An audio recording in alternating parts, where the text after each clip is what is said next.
எல்லாத்தையும் நேசிங்க, அவரை மட்டும் நம்புங்க. இவ்வளோ தூரம் வக்கனையாக நான் பேசுகிறேன், நான் ரொம்ப நல்லவனாக இருந்துருவேன், நீங்கள் நம்புறீங்களா? நம்பக்கூடாது. நான் கெட்டவனாக இருந்தாலும் நீங்கள் என்ன நேசிக்கணும். நான் நல்லவன் அப்படிங்கிறக்காக நேசிக்கக்கூடாது. நான் கெட்டவனாக இருந்தாலும் நேசிக்கணும். உங்களையும் நான் அப்படி தான் நேசிக்கணும். உள்ளத்தில் ஒன்றை வச்சுக்கிட்டு வெளியே ஒன்றும் பேசாத ஒரே ஒரு ஒரு ஒரு காரியம் இருக்குதுன்னா அது தேவன்.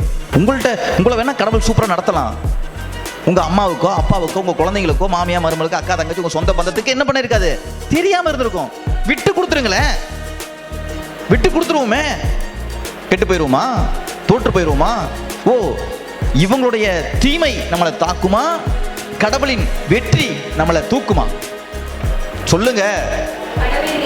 வெற்றி தான் நம்மளை தூக்கும்.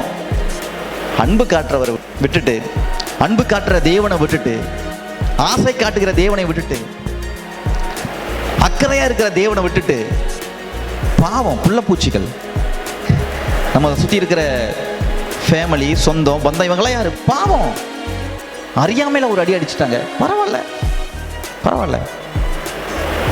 தெரியாம ஒரு திட்டு திட்டு, பரவாயில்ல. தெரிஞ்சே திட்டுறேன், திட்டிங்க, பரவாயில்ல. இது அடிமையா இருப்பதல்ல, அதை புரிஞ்சுக்கணும். நீங்க அடிமையா இருப்பதல்ல, ஆளுகையை செய்யக்கூடிய புத்தி தான் இந்த புத்தி. பொறுத்திருக்கிறவங்க யாரு? ஆளுகை செய்யக்கூடியவங்க. ஆமாங்க, ஆளுகை செய்யக்கூடியவங்க தான் பொறுத்திருப்பாங்க. ஆனா அந்த ஆளுகை செய்யக்கூடிய எண்ணம் இல்லாதவங்க தான் எதுக்கெடுத்தாலும் சண்டை கட்டுவாங்க, எதுக்கெடுத்தாலும் சண்டை கட்டுவாங்க, எதுக்கெடுத்தாலும் பேசுவாங்க, எதுக்கெடுத்தாலும் பதிலுக்கு பதில். அப்படி சொன்னாரே, ஒருவேளை அந்த இடத்துல சொல்லியிருப்பாரோ, நைட்டில் தூக்கமே வராது.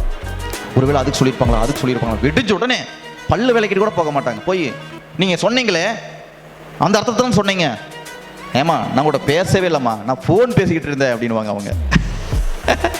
ஃபோன் பேசிக்கிட்டு இருந்தீங்களா? நீங்கள் என்னத்தான் சொன்னீங்கன்னு நான் நினச்சிட்டேன். எப்படியெல்லாம் இருக்குது பாருங்க.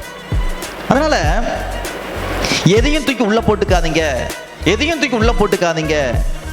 கர்த்தரை தவிர, கர்த்தரின் வார்த்தையும் கர்த்தரின் பிரியமும் கர்த்தரின் செயல்களும் கர்த்தரின் அந்த அந்த அன்பும் உங்களை நிரப்பட்டும். உங்கள் இருதயத்தை, உங்கள் சிந்தனையை நிரப்பட்டுமே தவிர எந்த மனிதர்களையும் தூக்கி உள்ள போட்டுக்காதீங்க. எல்லா மனிதர்களும் நேசிங்க. உங்களுடைய அன்பு என்ன பண்ணணும்? அவங்க சண்டைக்காரங்களா இருந்தாலும் என்னைக்கும் தேடி வரணும். உங்களுடைய அன்பு, உங்களுடைய பாசம் தேடி வரணும். ரொம்ப பிரச்சனையா இருக்கா, பேசாம விட்டுருங்க. நாளைக்கு வந்து பேசுறாங்களா, பரவாயில்ல, பேசுங்க. பாருங்க, உயர்தரமான சிந்தனை இருக்கிறவங்க தான் இப்படி இருக்க முடியும். உயர்தரமான சிந்தனை இருக்கிறவங்க தான் இப்படி இருக்க முடியும். நான் சொல்றது சாதாரணம் இல்லை.